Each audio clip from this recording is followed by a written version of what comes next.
আজ আমরা একটা বেশ সাম্প্রতিক আর খুব দুঃখজনক ঘটনা নিয়ে একটু বিস্তারিত আলোচনা করব। হুম। এই 12ই জুন 2025-এর ঘটনা। এয়ার ইন্ডিয়া ফ্লাইট 171, যেটা আহমেদাবাদ থেকে লন্ডন গ্যাটউইক যাচ্ছিল, হ্যাঁ।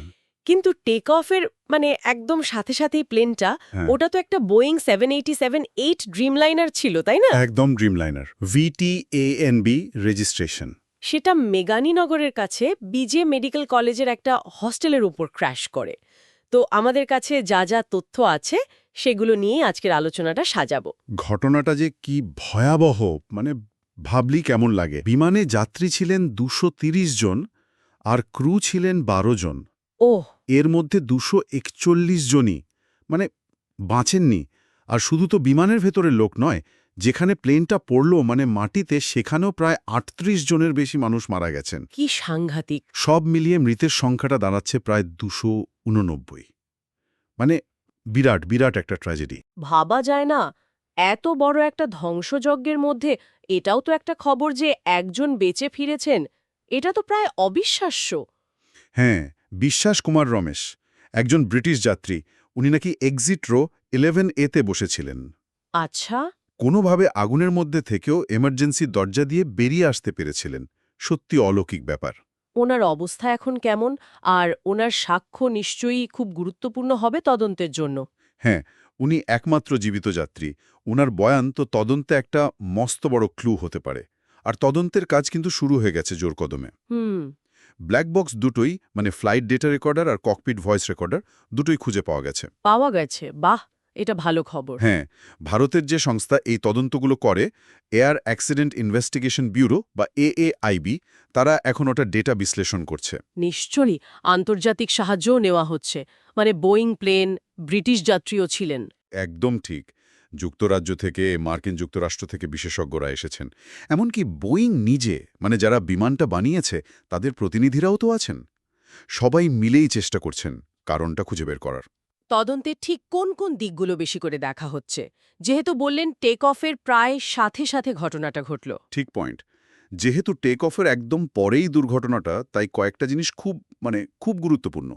প্রথমত, টেক অফের ঠিক পরের মুহূর্তে ইঞ্জিনগুলোর থ্রাস্ট, কতটা জোরে ধাক্কা দিচ্ছিল, আর সেগুলোর পারফরম্যান্স ঠিকঠাক ছিল কিনা। আচ্ছা। কারণ ওই সময়টাই ইঞ্জিনের উপর প্রচুর চাপ থাকে।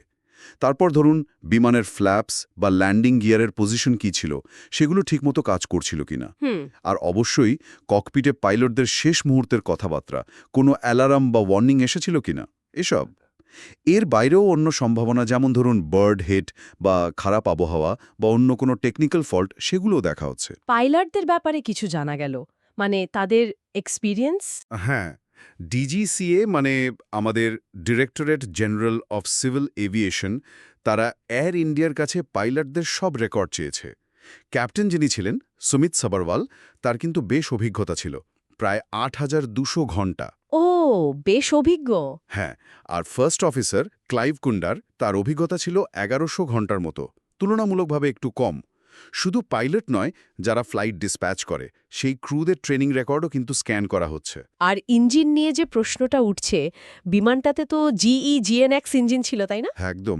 GE/GNX ইঞ্জিন, এটা নিয়েও কিন্তু একটা বড় পদক্ষেপ নেওয়া হয়েছে। কি রকম?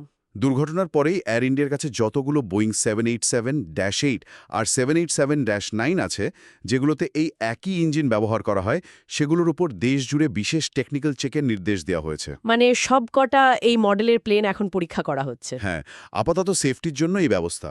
কর্তৃপক্ষ বলছে প্রাথমিক যে রিপোর্টটা, সেটা আসতে হয়তো মাস তিনেক লেগে যেতে পারে। ওহ, বেশ সময় সাপেক্ষ ব্যাপার। আর বুঝতেই পারছেন, এই অতিরিক্ত চেকিংয়ের জন্য আহমেদাবাদ লন্ডন রুটে এয়ার ইন্ডিয়ার ফ্লাইটগুলো এখন হয় বাতিল হচ্ছে, নয়তোবা বেশ দেরি হচ্ছে। এই যে এত টেকনিক্যাল তদন্ত, এত জটিল বিষয়, এর বাইরেও তো একটা বিরাট মানবিক দিক আছে, তাই না? অবশ্যই, অবশ্যই। সেটাই তো সবচেয়ে মর্মান্তিক। নিহতদের মধ্যে অনেক ছাত্র ছিলেন, কারণ হস্টেলের ওপরেই তো প্লেনটা পড়েছিল। হ্যাঁ, ঠিক। কত পরিবার তাদের প্রিয়জনদের হারালো। প্রায় ৫৩ জন ব্রিটিশ নাগরিকও ছিলেন ওই ফ্লাইটে। কি আহমেদাবাদ, কি বিদেশ, সব জায়গাতেই শোকের ছায়া। হুম। মৃতদেহ শনাক্ত করা, সেগুলো পরিবারের হাতে তুলে দেওয়া বা বিদেশে পাঠানো, এই প্রক্রিয়াগুলো চলছে। যদিও কিছু ব্রিটিশ পরিবার নাকি একটু অসন্তোষ জানাচ্ছে, মানে ইউকের দিক থেকে দেহ ফেরত পাঠানোর প্রক্রিয়াটা একটু ধীর গতিতে হচ্ছে বলে। উফ, খুবই দুঃখজনক পরিস্থিতি। সব মিলিয়ে একটা ভয়ঙ্কর ঘটনা।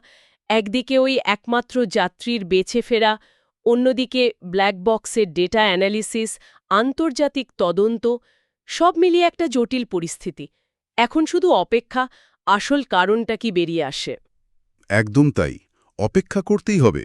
আর এই পুরো ব্যাপারটা কিন্তু ভবিষ্যতের জন্য একটা বড় প্রশ্ন তুলে দিয়ে গেল। কি প্রশ্ন? যে এই তদন্তের পর এর যে ফলাফল বেরোবে, সেটা কি বোয়িং 777 বিমানের সেফটি প্রোটোকল বা ডিজাইনে কোনো বড় পরিবর্তন আনবে? মানে বিশেষ করে টেক অফের পরপরই ইঞ্জিনের পারফরম্যান্স নিয়ে যে এত প্রশ্ন উঠছে, সেটার ভিত্তিতে কি আমরা ভবিষ্যতে নতুন কোনো নিয়ম বা টেকনোলজিক্যাল আপগ্রেড দেখতে পাবো? এটা কিন্তু আমাদের সবাইকে ভাবাবে।